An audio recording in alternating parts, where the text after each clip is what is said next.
Halo anak-anak semua, kembali lagi dalam channel Bimbel Online.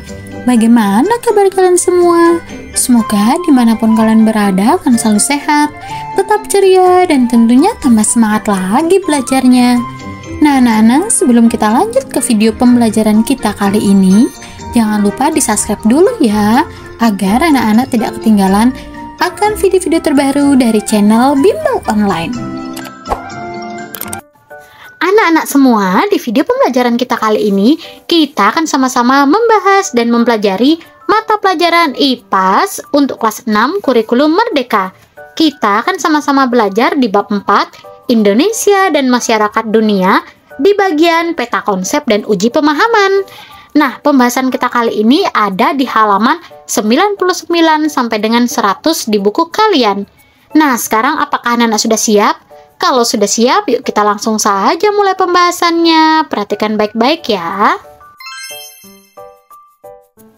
Nah, anak-anak, di bab 4 ini kita sudah belajar per topik di video sebelumnya. Anak-anak bisa cek di daftar playlist. Nah, untuk mengakhiri di topik kita kali ini, di bab 4 kali ini, kalian wajib mengisi peta konsep dan menjawab uji pemahaman. Nah, di sini ada beberapa peta konsep anak-anak, yaitu kalian akan mengisi Indonesia dalam persahabatan antar negara. Nah, kakak akan bantu kalian mengisinya per kolom-kolom ya anak-anak, agar lebih mudah. Kita mulai, yaitu Indonesia dalam persahabatan antar negara. Di bab 4 ini, kita belajar di topik yang A, itu adalah hubungan antar negara. Nah, dalam hubungan antar negara itu ada namanya bentuk hubungan antar negara. Nah, yaitu yang pertama, adanya perdagangan, yang kedua, mengenal budaya satu sama lain, menjaga keamanan, dan menangani persoalan dunia bersama-sama. Nah, inilah bentuk hubungan antar negara. Selanjutnya, di sini ada namanya contoh globalisasi. Nah, apa saja contoh globalisasi anak-anak? Yang pertama, yaitu dalam model pakaian yang mengikuti tren. Yang kedua, proses jual beli yang tak terbatas tempat, kemudahan dalam komunikasi, dan masuknya budaya asing. Contohnya seperti dalam perfilman, musik, maupun yang lainnya. Kemudian, apa sih tujuan kerjasama antar negara? Nah, adapun tujuan kerjasama antar negara yang sudah kita pelajari, yaitu yang pertama, jelas untuk memenuhi kebutuhan negara satu sama lain. Yang kedua, mengenal budaya negara satu sama lain. Yang ketiga, menyebarkan agama. Dan yang keempat, yaitu menangani persoalan dunia bersama-sama. Lanjut ke yang topik B, kita sudah belajar mengenai kerjasama antar negara. Nah, dalam kerjasama antar negara itu terdapat peran Indonesia dalam kerjasama internasional. Apa saja perannya? Yaitu yang pertama, Indonesia ikut mendirikan lembaga internasional. Yang kedua, Indonesia ikut menjadi Dewan Keamanan PBB. Yang ketiga, Indonesia ikut berpartisipasi dalam sistem ekonomi dunia. Dan yang keempat, Indonesia ikut mengatasi permasalahan yang ada di dunia. Nah, organisasi internasional yang diikuti Indonesia apa saja? Yang pertama, organisasi ASEAN. Yang kedua, organisasi PBB, yaitu Perserikatan Bangsa-Bangsa. Yang ketiga, organisasi APEC. Dan yang keempat, UN atau United Nations.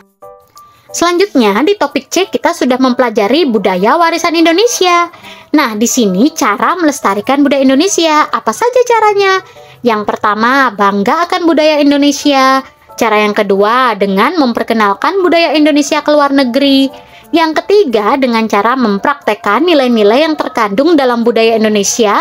Dan yang keempat, memilah budaya atau kebudayaan asing. Selanjutnya, contoh warisan budaya Indonesia apa saja? Yang pertama yaitu Candi Borobudur, yang kedua angklung, yang ketiga batik, dan yang keempat adalah wayang. Nah, anak-anak, kita sudah selesai mengisi bagian peta konsep. Sekarang yuk kita lanjut ke bagian selanjutnya. Kita lanjut ke bagian uji pemahaman. Nah, di sini ada beberapa pertanyaan yang wajib kalian jawab. Jawablah pertanyaan-pertanyaan berikut ini. Untuk itu, yuk kakak akan bantu ya menjawabnya. Kita mulai dari yang nomor 1. Mengapa suatu negara perlu menjalin hubungan dengan negara lain? Jelaskan dan beri contohnya. Nah, yang kedua, bagaimana peran Indonesia dalam lembaga internasional? Nah, kita jawab dari yang nomor 1. Sebuah negara perlu menjalin hubungan dengan negara lain supaya dapat memenuhi kebutuhannya. Misalnya, Indonesia perlu menjalin hubungan dengan Cina karena ia memerlukan barang-barang elektronik yang diproduksi Cina. Yang kedua, Indonesia menginisiasi terbentuknya ASEAN serta menjadi anggota dari Dewan Keamanan PBB yang salah satu perannya adalah mengirimkan tentara dan polisi ke negara-negara yang sedang berkonflik.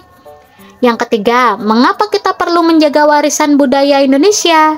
Karena budaya nasional mengandung banyak nilai kebaikan dan ajaran-ajaran lokal yang merupakan identitas bangsa.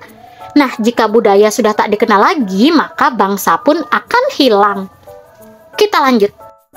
Lanjut nomor 4, berikut tersedia teka-teki silang yang sudah terisi. Tugas kalian adalah membuat pertanyaan untuk setiap jawaban yang ada. Nah, untuk itu yuk kakak akan bantu ya. Ini teka-teki silangnya sudah terisi jawabannya. Nah, kalian akan membuat beberapa pertanyaan. Kita mulai dari yang nomor 1, menurun. Keadaan di mana negara-negara di dunia saling terhubung disebut dengan globalisasi.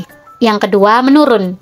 Organisasi negara-negara di Asia Tenggara disebut dengan ASEAN. Kemudian kita lihat yang nomor 4, menurun, mendatar. Organisasi negara-negara di seluruh dunia disebut dengan PBB. Nomor 5, mendatar. Alat musik tradisional terbuat dari bambu yang dimainkan dengan cara digoyangkan disebut dengan angklung. Lanjut nomor 3 yang menurun. Tarian tradisional yang berasal dari Bali disebut dengan keca. Nomor 7, itu bersifat daerah atau kedaerahan disebut dengan regional. Nomor 8, tarian tradisional yang berasal dari Aceh adalah tari saman. Nomor 9, seni melukis dengan media kain disebut dengan batik. Nomor 10, menurun. Candi Buddha terbesar di dunia yaitu adalah Candi Borobudur. Lanjut yang nomor 6, mendatar. Organisasi PBB di bidang kebudayaan adalah UNESCO. Lanjut nomor 10, mendatar. Kerjasama antar dua negara saja disebut dengan bilateral. Nomor 11, membeli barang dari luar negeri ke dalam negeri disebut dengan impor. Nomor 12, menjual barang dari dalam negeri ke luar negeri disebut dengan ekspor. Nomor 13, mendatar. Kerjasama yang melibatkan banyak negara disebut dengan multilateral. Nomor 14, mendatar. Makanan yang berasal dari Sumatera Barat dengan bahan baku daging sapi disebut dengan rendang. Nah, anak-anak, kita sudah berhasil membuat pertanyaan-pertanyaan dari jawaban-jawaban di teka-teki silang ini. Semoga dengan melengkapi peta konsep dan uji pemahaman serta mengisi teka-teki silang ini, anak-anak lebih memahami lagi di bab 4 ini. Nah, anak-anak, video pembelajaran kita sudah sampai sini dulu. Semoga dengan video pembelajaran ini anak-anak lebih memahami lagi di materi ini. Kakak berharap dimanapun kalian berada tetap semangat belajarnya, sehat selalu, dan tentunya tambah semangat lagi belajar bersama channel Bimal Online. Thanks for watching. See you next time. Bye-bye, Nana hebat.